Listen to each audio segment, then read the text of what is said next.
بسم اللہ الرحمن الرحیم۔ دیکھیں، ہر کسی مسلک کی ایک شناخت ہے، اس کی ایک پہچان ہے، اس کی ایک بنیاد ہے۔ ہمارے مسلک کی پہچان اس بنیاد کے اوپر ہے کہ ہم مسئلہ امامت کے اوپر یقین رکھتے ہیں۔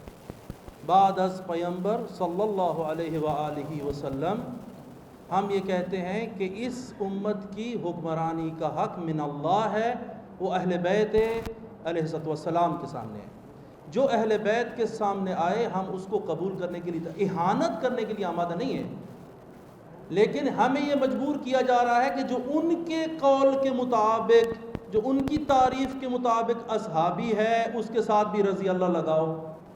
ہمارے نزدیک امیر معاویہ امیر المومنین کے سامنے اس نے جنگ کی ہے، ہم اس کے لیے رضی اللہ لکھنے کے لیے تیار نہیں ہیں۔ ہمیں مجبور کیا جا رہا ہے اس کے ساتھ بھی رضی اللہ لکھو۔ ہم کیوں لکھیں؟ ہماری کتب میں بھی نہیں لکھا جاتا، ہمیں مجبور کیا جا رہا ہے اس کے ساتھ بھی لکھو۔ ہمیں کہا جا رہا ہے کہ یزید کے متعلق اور دوسری چیزوں کے متعلق بھی یہی چیزوں کا اظہار کیا جائے۔ یہ ہمارے بنیادی معتقدات مسئلہ امامت کے برخلاف ہے۔ جو سقیفہ بنی ساعدہ میں بعد از پیغمبر جمع ہوئے، ہم ان کی اہانت نہیں کرتے، لیکن اس کو غیر قانونی فعل شمار کرتے ہیں۔ ہم یہ کہتے ہیں ہمارا بنیادی اعتقاد ہی ادھر سے شروع ہوتا ہے، باقی سب فروعی اختلاف ہے۔ ہم یہ کہتے، اور پھر علیہ السلام والی جو بات آج سید لے کر آئے ہیں، یہ بڑی حساس بحث ہے، سمجھنے کی کوشش کریں آپ لوگ۔ کیوں ہم علیہ السلام کہتے ہیں اہل بیت کو؟ کیونکہ ہم معصوم عن الخطا سمجھتے ہیں امیر المومنین کو اور چاردہ معصومین کو۔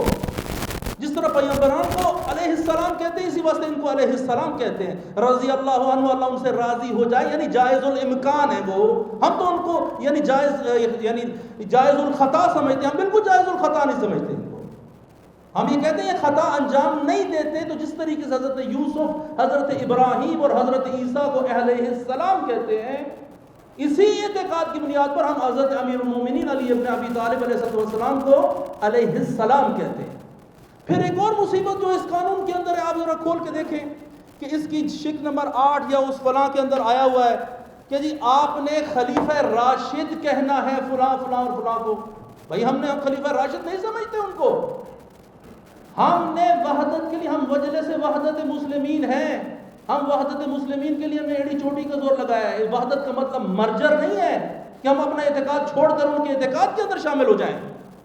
ہمارا اپنا اعتقاد ہے، ہماری اپنی شناخت ہے، ہم اہانت نہیں کریں گے، لیکن اپنے اعتقاد کو بھی ہاتھ سے دینے کے لیے تیار نہیں۔ یہ بل یہ ہمیں کہہ رہا ہے کہ جن کو تم اصحاب اپنی تعریف کے ساتھ نہیں سمجھتے، ان کو بھی صحابی رسول لگاؤ، آخر میں رضی اللہ بھی لگاؤ، اور اپنی جتنی کتابیں چھپی ہوئی ہیں وہ ساری واپس لے لو۔ آپ سمجھے تو صحیح ہے کتنی بڑی مصیبت ہے جو ہمارے گردن پر ڈالی جا رہی ہے۔ اور ان کو جن کو ہم رضی اللہ نہیں سمجھتے ان کو بھی رضی اللہ لکھ دو، اور جن کو ہم علیہ السلام کہتے ہیں، کیوں کہتے ہیں؟ یہ بنیادی اعتقاد میں نے آپ کو بتایا، اس بنیاد پر ان کے ساتھ بھی رضی اللہ لگاؤ۔ کیوں؟ ہم پاکستانی نہیں ہیں، ہم اپنے اعتقادات کی حفاظت بھی نہیں کر سکتے۔ یہ کسی سے پوچھے بغیر گفتگو، کسی عالم دین سے گفتگو کیے بغیر، دیکھیں آپ اس میں ایک اور مصیبت دیکھیں کہ اس میں اندر لکھا ہے نبی کی 4 ڈاٹرز آف پروفٹ محمد صلی اللہ علیہ وآلہ وسلم، یعنی انڈائریکٹلی ہم سے منوایا جا رہا ہے کہ نبی کی 4 بیٹیاں تھیں، ہم نبی کی 1 بیٹی مانتے ہیں، باقی ربائب ہیں۔ یہ ہم سے یعنی جسے کہتے ہیں یعنی زورے سے منوایا جا رہا ہے ہم سے۔ یہ کیا گفتگو ہے جو یہ کر رہے ہیں؟ یہ مسئلہ انتہائی حساس ہے، یہ گفتگو انتہائی حساس ہے۔ یہ لگتا ہے کہ کسی تکفیری شخص نے یہ ڈرافٹ کر کے ان کے حوالے کیا ہے، اور یہ جو بے وقوف حضرات یہاں سے بیٹھے ہوئے اسمبلی میں، انہوں نے یس کر کے اس کو منظور بھی کر لیا ہے۔ کسی عالم دین سے کنسلٹ تک نہیں کیا ہے انہوں نے۔ اور ایک اور چیز آپ دیکھیں، ہم جتنی بھی مجالس ہیں اس کے اندر ہم انتقاد کرتے ہیں، بحث امامت کے اوپر ہم انتقاد کرتے ہیں۔ اس کے اندر یہ لکھا ہوا ہے یہاں پر، اور یہ شک نمبر اس کے اندر لکھا ہے کہ any material printed or graphic that defames, criticizes, brings into ridicule or disrepute فلاں فلاں، سارے سب کے نام لے کر آ رہے ہیں، اور پھر کہتے ہیں خلفائے راشدین اور فلاں۔ اور بھائی ہم گفتگو کرتے ہیں جنگ جمل کے اوپر، ہم امیر المومنین کو حق پہ سمجھتے ہیں، جنگ صفین میں بھی اور جنگ جمل میں بھی۔ یہ ہمارے بنیادی عقائد ہے۔ اگر ایک بندہ اٹھ کے کہتا ہے جنگ جمل میں آپ نے جنگ جمل بیان کی ہے تو آپ نے ام المومنین حضرت عائشہ کے متعلق جو ہے آپ نے تو کرٹیسائز کر دیا ہے، آپ 5 سال کے لیے جیل میں، آپ نے کوئی پیرامیٹرز ہی نہیں ہے. آپ اندازہ لگائیں، یہ ظلم سری ہے جو ہمارے متعلق کیا جا رہا ہے. یہ میں آپ کو بتا دوں جس طرح آغا سید نے فرمایا، یہ سارے حضرات یہاں پر موجود ہیں، یہ صرف مجلس وحدت مسلمین نہیں بول رہی، یہ پوری شیعہ قوم یہاں پر بول رہی ہے.